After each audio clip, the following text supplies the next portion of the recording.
O programa Visão Geral, do Canal 14, tem sempre por finalidade trazer figuras de expoente aqui da cidade para que nós possamos levar até o nosso telespectador um debate de ideias ao mesmo tempo conhecimento. Por exemplo, quando a gente fala de conhecimento, me permita, primeiro eu vou falar o currículo, para depois identificar a pessoa que nos honra com a nossa reportagem aqui hoje. Especialista nas áreas trabalhistas e civil, assessora jurídica do Sindicato dos Trabalhadores em Cerâmica, assessora jurídica da Universidade Estadual de Goiás, diretora do Sindicato dos Servidores Públicos do Estado de Goiás, gerente de políticas salariais do Estado de Goiás, gerente de relações sindicais do Estado de Goiás, coordenadora do VaptVupt em Anápolis, coordenadora de concursos públicos e participou de várias comissões de projetos de leis e estruturas administrativas. Nós estamos falando da doutora Irineza Machado Lima, ela que é advogada e portadora de um currículo invejável. Primeiro, é um prazer tê-la conosco aqui, agradecer já a presença da senhora no programa Visão Geral. Obrigada, é um prazer nosso estar aqui com vocês e poder dividir esse diálogo.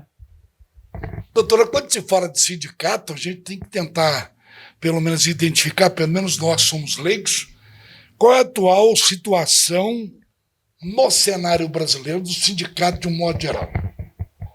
Nós vivemos muitos anos, né, desde a era Vargas, com um modelo de sindicalismo meio atrelado ao Estado, né, e tínhamos aí aquela famosa contribuição sindical obrigatória, e os sindicatos se mantinham parte dessas contribuições e realizavam suas negociações coletivas, tendo uma representação plena da categoria.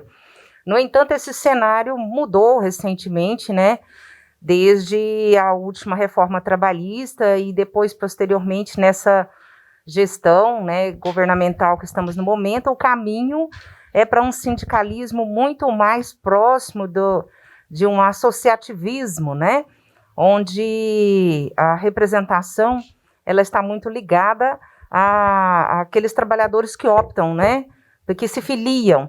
Mesmo assim, nós temos ainda um imbróglio, né, que a Constituição garante a representação por categoria, então ele está num limbo, vamos dizer assim, né? Não se resolveu essa questão e se colocou a obrigatoriedade de filiação, mas não se resolveu a questão da categoria, como que vai se caminhar. Então, ainda estamos num limbo. Lá da época, Vargas era um sindicato pelego, não? Alguns sindicatos se comportaram dessa maneira pelo comodismo, né? Então houve muito essa questão e talvez foi isso que forçou essa mudança de cenário, mas nós não podemos generalizar isso porque há muitos sindicatos combatentes, representativos, né? E as negociações invejáveis, né? O sindicato mesmo dos trabalhadores em cerâmica, que eu assessoro, nos auges aí da empresa Secrisa, que tínhamos mais de 1.000 trabalhadores lá, tinha uma convenção coletiva extraordinária, né, em que o acordo trazia série de vantagens em relação às leis, né, superavam todas as previsões de direito. Então é isso que era o papel do sindicato, buscar melhorias para a categoria, para ir além daquilo que a lei já trazia, mas infelizmente houve realmente esse comodismo em razão de que uma verba era obrigatória, era garantida e houve realmente essa conotação, né, do sindicato peleguismo. A história nos mostrou, num passado não muito distante, um sindicalismo turbulento americano. Chegou aqui no Brasil, não? Não, a princípio, quando saiu a reforma trabalhista, houve muita discussão no meio sindical, principalmente entre os líderes representativos da classe trabalhadora, porque o sindicato americano, de certa forma, ele é um pouco obrigatório, diz-se livre, mas ninguém trabalha sem estar sindicalizado, né? Então, para você vai arrumar um emprego, você passa primeiro pela sindicalização, ou seja, você vai agregar naturalmente a uma categoria, vai estar vinculado ao seu sindicato, né? E depois vai ao emprego. Isso favorece o que? Muito a gestão do sindicato. Ela não vai buscar, né? Ele passa pelo sindicato. E não é isso que foi implantado aqui de forma alguma. Lamentavelmente, o mundo vive um problema de saúde violento, uma pandemia. Essa pandemia, o que ela interferiu nas negociações sindicais? Para pior ou para melhor? Olha, nós estamos vivendo, esse momento é um momento difícil para todos, né? Para todos mesmo. Então, o cenário sindical complicou ainda mais, porque o poder fiscalizatório, nós temos o Ministério do Trabalho, né, que faz as fiscalizações, temos o Ministério Público e o sindicato também. E o sindicato é muito atuante no sentido de que ele está presente nas empresas, vendo, tendo contato com seus empregados, sentindo as reais necessidades dele para levar para a mesa de negociação. Isso ficou totalmente inviabilizado. Nós não podemos, né, visitar, não sabemos o que está acontecendo com o empregado, muito embora as denúncias tenham chegado assim de forma mais avolumada, principalmente na categoria dos empregados em cerâmica, onde é uma categoria muito peculiar, onde a gente encontra ainda muito trabalho escravo, trabalho infantil. Então a gente tem recebido muito contato do Ministério Público. O Ministério Público querendo ajuda para conseguir desbravatar essas quadrilhas, né, que agem dessa maneira, essas empresas, e tanto que saiu recentemente aí nos jornais, né, de circulação local, várias empresas foram flagradas nessa situação, então a situação do empregado complicou bastante. Nós estamos tendo a oportunidade de conversar um papo muito informativo, muito esclarecedor, com a advogada doutora Irineza Machado Lima, que muito nos honra com a presença dela aqui. Doutora, nesse período de pandemia, infelizmente a gente tem que falar nisso, a judicialização aumentou ou não? Não, ela diminuiu. Né? As reclamações trabalhistas, né, elas já vêm diminuindo desde a reforma trabalhista operacionalizada no final de 2017. Chegou-se a levantar um índice estimado de 60% da redução de demandas trabalhistas. E o objetivo da reforma era esse mesmo, e alcançou esse objetivo. Mas o empregado teve um prejuízo muito grande. Por quê? Foi estabelecido custas judiciais para o empregado, que antes não tinha. Então, o empregado vai solicitar uma perícia de insalubridade, aconteceu um acidente, né, com ele, e ele está sujeito a uma verificação, a uma perícia médica, uma coisa que não vai depender tanto quanto de uma análise direta. E ele entra com a reclamação. Se ele perder, ele tem que pagar o perito, tem que pagar as custas, ou seja, ele tem que pagar o que ele não tem. Então, houve um receio e hoje o empregado deixa de reclamar seus direitos, né? E por receio das custas processuais. Mas esse não era assim, o objetivo puro da coisa, que o objetivo era desestimular aquelas reclamações as sorrateiras, aventureiras, né? Mas acabou intimidando até aqueles que realmente têm direitos a reclamar. Quer dizer, foi parar tudo num balaio só, seria assim, vulgarmente falando, doutora? Sim, sim, é o temor, né? O empregado já vive somente do salário dele, né? Então, se ele tiver o temor de que ele vai ter um bem seu penhorado para poder pagar umas custas e tal, ele continua, ele já tinha o receio de entrar com a reclamação e não conseguir um novo emprego. A Justiça do Trabalho, assim, ela é muito moderna, muito eficaz, ela resolveu isso. Hoje você não tira uma certidão em nome do empregado, ela consegue proteger, de certo modo, isso. Mas as custas judiciais é uma intimidação muito forte para o empregado. Mesmo ele tendo direito, ele tem medo desse direito não vir a ser reconhecido. Nós sabemos que existem gente presa inocentemente, porque a prova foi errada. Nós sabemos que existe a possibilidade do erro, né? Então, há a possibilidade também dele não conseguir provar o direito dele. Isso existe, né? Principalmente ele sendo a parte mais fraca na relação trabalhista, os documentos não estão com ele. Os documentos estão com o patrão, né? Então, o empregado entra numa reclamação muito fragilizado. Ele vai depender muito das testemunhas que poderão não comparecer para não sofrerem prejuízos na empresa. Ele vai depender muito dessas provas que virão, da análise que vai ser feita de um perito. Então, ele tá intimidado, ele está realmente retraído. Essa intimidação que a senhora cita, que a senhora faz questão de valorizar, com a reforma trabalhista veio penalizar o trabalhador, seria isso? Eu não sei se seria o termo correto penalizar, mas veio causar, sim, esse receio, né? E tentar reduzir.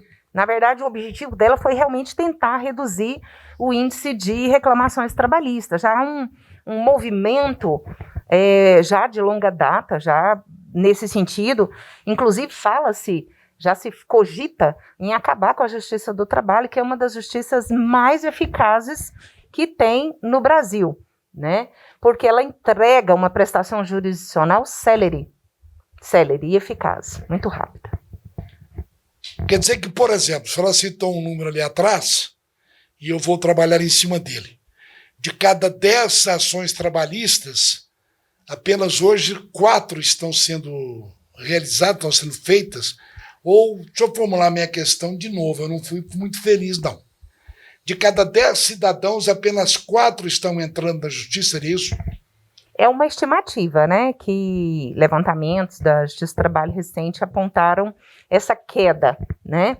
Então, a gente sabe, né, tem certeza, assim, pelos trabalhadores que vêm, que nos procuram, que é esse temor mesmo. Então, muitas vezes você elabora uma conta para o empregado e aí deu 100 mil para ele reclamar. E aí você tem que esclarecer para ele, olha, se você não conseguir comprovar isso aqui documentalmente, testemunhalmente, você vai pagar tanto por cento de custa e ainda honorários para a parte sucumbente. Você vai pagar para outra parte tantos por cento de honorários, que pode variar até 15%. Quando ele faz essa conta na cabeça dele, ele fala, doutor, e se a testemunha não for? É realmente uma forma de precaver o cidadão, né? Nessa relação que a senhora cita, eu colocaria aqui 3 atores, por exemplo, o empregado, a Justiça do Trabalho e o empregador. Alguém leva vantagem nisso? Olha, hoje mesmo, né, eu já atendi um cliente e ele me disse assim, não, a empresa disse que vai procurar meus direitos na justiça. Não acertou, não fez o acerto trabalhista. Por quê? Primeiro, ele quer segurança no acerto.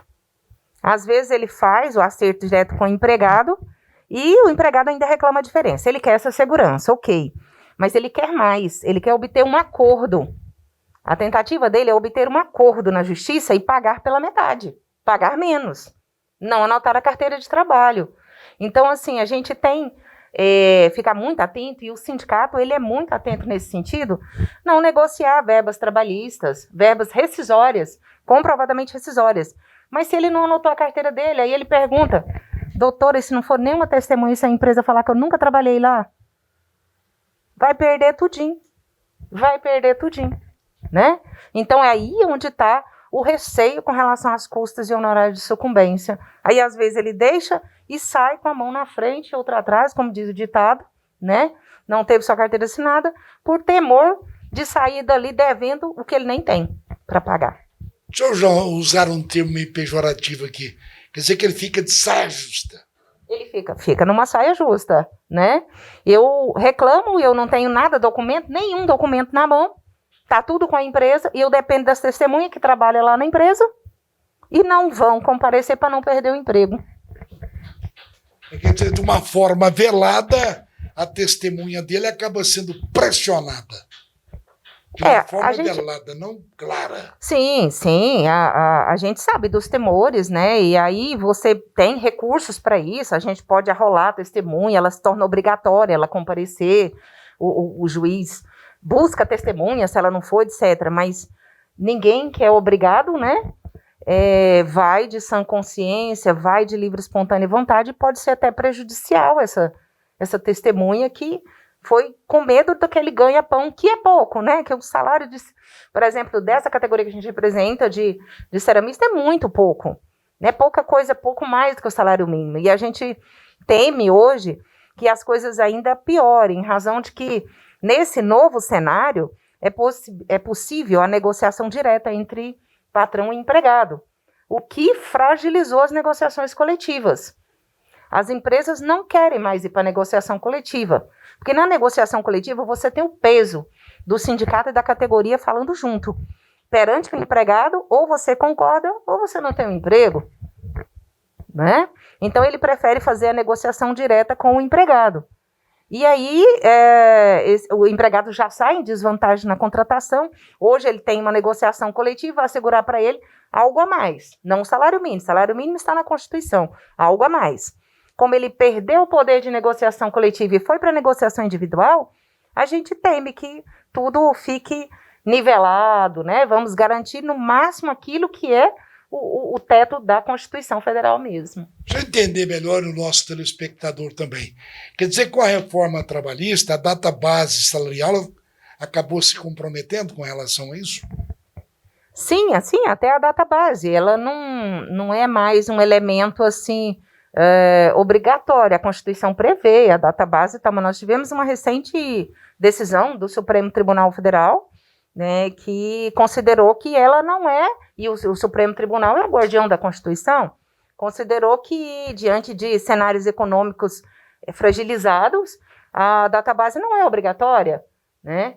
Então, nós estamos, assim, num cenário de, realmente, muita dificuldade para a negociação coletiva, para a preservação dos direitos do trabalhador. É um Estado mais liberal, onde coloca o trabalhador numa condição de autossuficiência que, na verdade, ele não tem. Nós temos que trabalhar, eu acho que deveria, desse cenário da mudança do Estado antigo para esse novo proposto, a gente tinha que fazer uma transferência, um período de adaptação. O trabalhador ainda não está.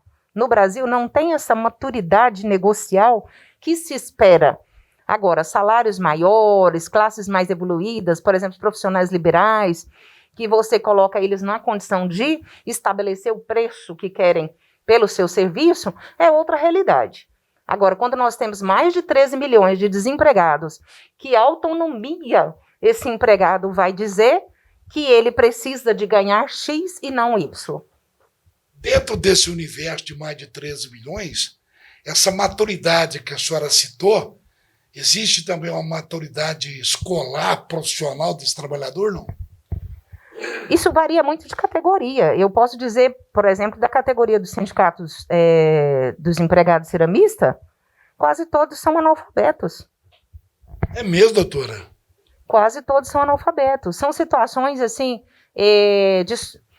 como se a pessoa não tem uma outra oportunidade, porque é um trabalho difícil, diga-se de passagem. Alguns trabalhadores trabalham entrando dentro de fornos. Você chega, eu já inspecionei várias cerâmicas junto em ações judiciais. Sem nenhuma proteção, sem nenhum EPI? Algumas empresas, hoje algumas empresas estão mais modernas, mas dizendo assim, no aspecto geral, especialmente aquelas mais afastadas, onde a fiscalização chega, e não é tão afastada assim. Eu já cheguei em Abadiânia, que é coisa aqui perto, né, e encontrar menores trabalhando dentro de fornos, pessoas com 40 anos de idade, você dá 60 para ela, porque a pele está desgastada, né? Ressecada, queimada mesmo pela caloria. Então, as condições são bem difíceis. O nível de escolaridade é muito baixo nesta categoria. Nós temos... as categorias divergem muito. Você pegar uma categoria de bancário, por exemplo, é tudo nível superior.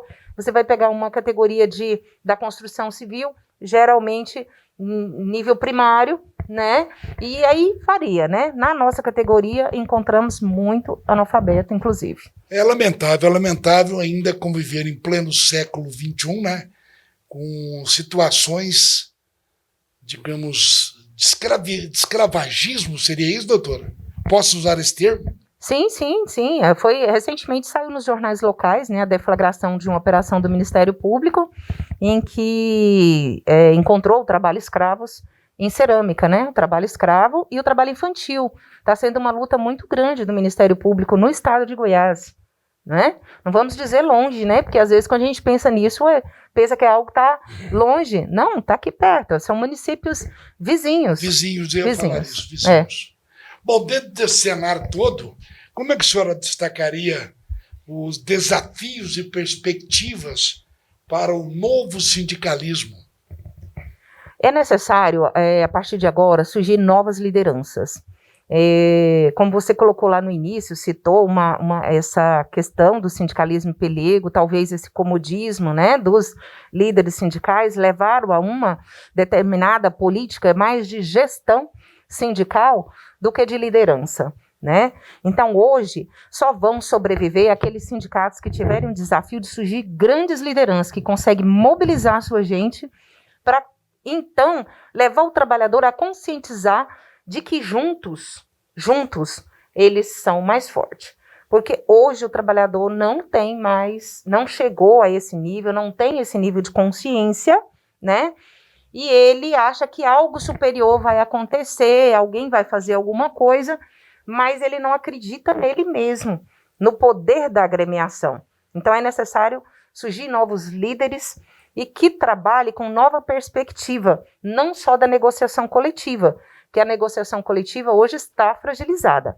Mas na hora que essas lideranças conseguirem mobilizar e conscientizar essa classe, com certeza vão surgir novos produtos. Inclusive o sindicato hoje ele está caminhando muito mais para a entrega de serviços e outros produtos do que o que é da sua natureza. Que a natureza dele é a negociação coletiva. É o forte, é para que ele existe, é o que diferencia ele da associação.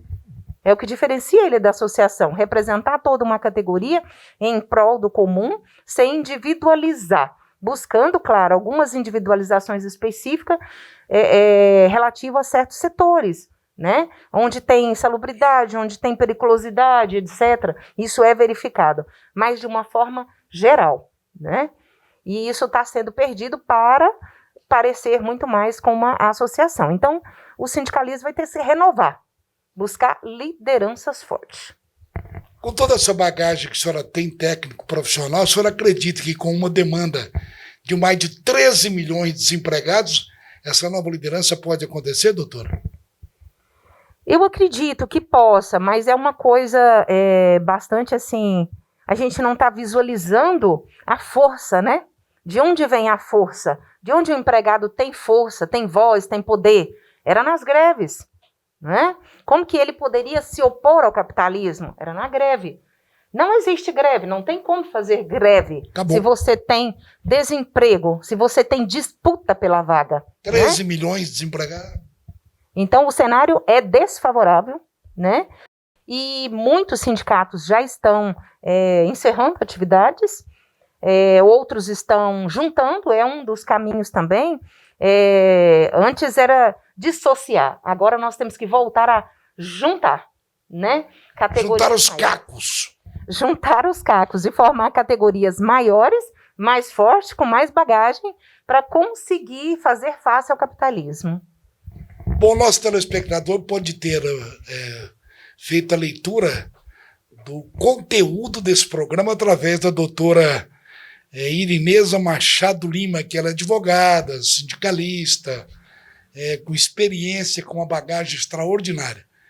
Lamentavelmente, doutora, nós já fomos avisados, e talvez a senhora tenha passado despercebido, mas a nossa produção já avisou, infelizmente, que um programa desse conteúdo que a senhora trouxe para o nosso telespectador, nós agradecemos mais uma vez a presença da senhora, nós temos que encerrar. Eu gostaria que a senhora deixasse aí uma mensagem para o ceramista, para o anapolino, para o empregado, para o empregador. A senhora fica à vontade. Eu que agradeço a oportunidade e a mensagem que eu trago sempre países evoluídos e não tem outro caminho, é a união do capital e trabalho. Então, hoje, por exemplo, a cerâmica está indo bem com o preço do seu tijolo, que subiu aí, subiu bastante. Então, por que você não trabalhar a negociação de produção, de salarial, de lucros, de participação dos resultados. Então, assim, nós temos que trabalhar com a união. A empresa vai bem, vamos levantar também o nível salarial dos seus empregados, isso fomenta o comércio, isso melhora a condição de vida, isso eleva o nível de um povo e de um país. Muito obrigada. Interessante, doutora, que se eu não estiver enganado, há uns 30 anos atrás tem uma música do Zé Ramalho que mais ou menos fala isso aí, né?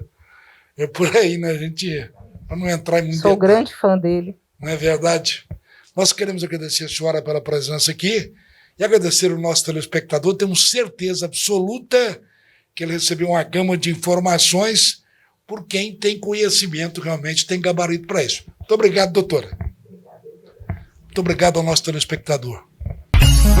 Você fica agora com o apoio cultural do programa Visão Geral. Na Agência Batista você encontra grande estoque e variedade em bicicletas e preços baixos o ano inteiro. Aqui você encontra bicicletas adulto e infantil, peças e acessórios, assistência técnica autorizada. Pedalar está na moda. Não importa se é a passeio, a trabalho ou esporte. Venha para a Agência Batista, aberto aos domingos. Avenida Goiás, número 569. Fone 3324-2378. Thelma Amorim. Especialista há 20 anos em estética, pré e pós-operatório em cirurgia plástica. Trouxe para Anápolis a mais moderna clínica de hospedagem pós-operatório em cirurgia. Com quartos climatizados, acompanhamento com profissionais qualificados 24 horas para ajudar na sua recuperação. Drenagem pós-operatório, salas equipadas com modernos equipamentos para redução de medidas e tratamento de flacidez. E ainda contamos com vários tratamentos para melhorar a autoestima. Agende uma visita pessoalmente na rua RA2, quadra 10, lote 25, Residencial Araguaia, ou através dos fones 62 9 9254 5316 ou 9 9227 3361.